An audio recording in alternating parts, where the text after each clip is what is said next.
warahmatullahi wabarakatuh. Selamat pagi buat Ananda semuanya.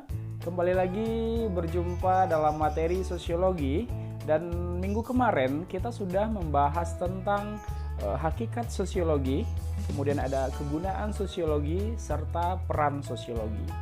Baiklah Ananda semuanya, untuk kesempatan ini kita akan membahas materi tentang fungsi sosiologi dalam kajian berbagai gejala sosial yang terjadi dalam masyarakat.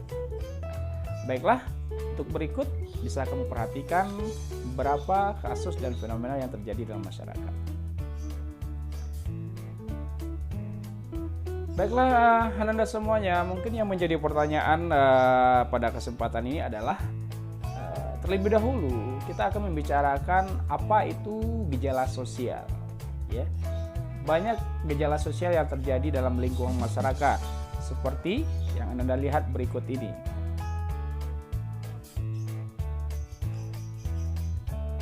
Nah, dari gambar tersebut, ya, bisa kita simpulkan bahwa gejala sosial itu adalah peristiwa atau fenomena yang terjadi dalam kehidupan masyarakat sebagai akibat interaksi sosial dalam masyarakat tersebut. Seperti ada kemiskinan, kemudian ada kriminalitas, kemudian ada kenakalan remaja, ada masalah kependudukan, dan masih banyak lagi gejala-gejala sosial yang terjadi dalam lingkungan masyarakat. Dan berikut akan kita bahas satu persatu. Pertama, kita melihat konsep kemiskinan. Kemiskinan itu bisa diartikan sebagai suatu kondisi sosial ekonomi di mana masyarakatnya tidak memiliki kemampuan dalam memenuhi kebutuhan pokok seperti kebutuhan sandang, pangan, dan papan. Seperti yang terlihat pada gambar berikut. Yang kedua, itu masalah kenakalan remaja. Artinya, ini merupakan suatu tindakan atau perilaku yang melanggar nilai dan norma yang ada dalam masyarakat yang sering terjadi di kalangan remaja. Contoh, kamu perhatikan gambar berikut. Ada bolos, ada bullying, ya, yang sering terjadi di lingkungan sekolah. Kemudian ada lagi, ya, bisa kamu perhatikan gambar berikut. Oke, dan untuk selanjutnya ada kriminalitas, ya. Kriminalitas maksudnya di sini adalah suatu tindakan atau perbuatan yang merugikan secara ekonomis dan psikologis yang melanggar hukum yang berlaku di sebuah negara atau melanggar norma agama dan juga norma-norma yang berlaku dalam masyarakat. Seperti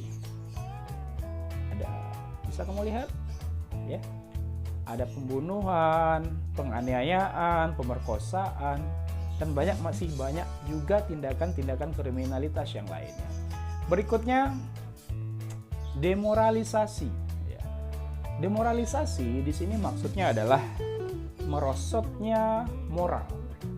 Artinya, suatu keadaan di mana moral suatu masyarakat itu mengalami penurunan, ya.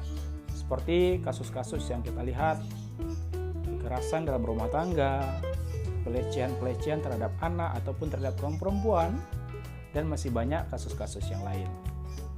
Yang selanjutnya adalah disorganisasi, seperti yang kamu lihat berikut.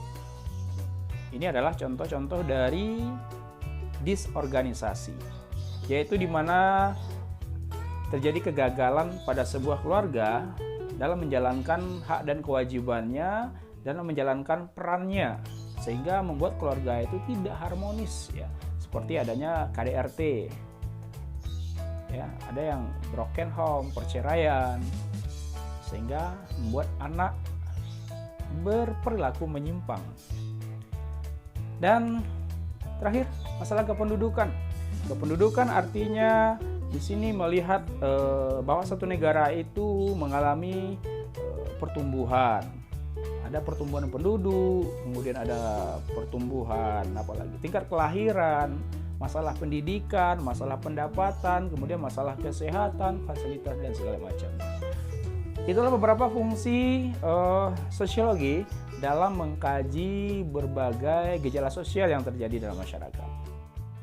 Baiklah, untuk selanjutnya kita membahas tentang cabang-cabang sosiologi. Seperti yang kamu lihat berikut ini, ya. Ada beberapa cabang-cabang sosiologi.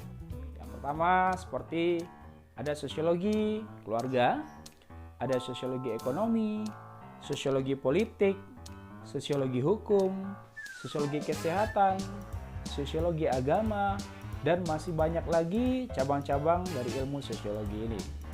Sebelum kita bahas satu persatu, tentunya bisa kamu perhatikan pada slide berikut ini.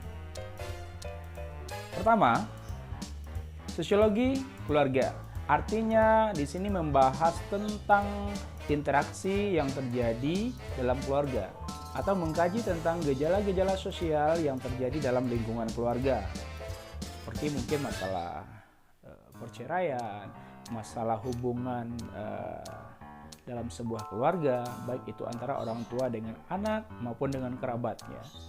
Yang kedua, memperhatikan sosiologi politik. Artinya mempelajari fenomena politik dan mengaitkan gejala-gejala sosial politik seperti perilaku-perilaku politik dan peranan politik. Dan selanjutnya, sosiologi agama. Maksudnya mempelajari hubungan fenomena dalam masyarakat dengan agama, seperti perilaku-perilaku manusia terhadap keyakinannya, kemudian bagaimana peranan agama dan juga lembaga-lembaga agamanya. Dan berikutnya, sosiologi hukum. Ini mempelajari dan membahas tentang fenomena dalam masyarakat yang berhubungan dengan hukum, seperti perilaku masyarakat atau peranan hukum dalam masyarakat. Dan selanjutnya ada lagi sosiologi pendidikan. Sosiologi pendidikan berarti dia membahas dan membicarakan permasalahan-permasalahan dan fenomena-fenomena yang terjadi dalam dunia pendidikan. Lanjut, ada sosiologi pedesaan, yaitu membahas tentang pola interaksi dan perilaku masyarakat desa yang menyangkut masalah kebiasaan pada tempat tinggalnya. Kemudian ada lagi sosiologi perkotaan, ya, di mana mempelajari hubungan interaksi masyarakat kota, pola-pola interaksinya yang terjadi dalam lingkungan tempat tinggal mereka. Oke, itu mungkin beberapa cabang-cabang dari sosiologi. Dan sekian untuk materi kita hari ini. Pembahasan pertama ada fungsi sosiologi, kemudian yang kedua ada cabang-cabang dari ilmu sosiologi. Oke, Anda semuanya paham. Terima kasih banyak atas segala perhatiannya. Jangan lupa like, subscribe, dan komennya.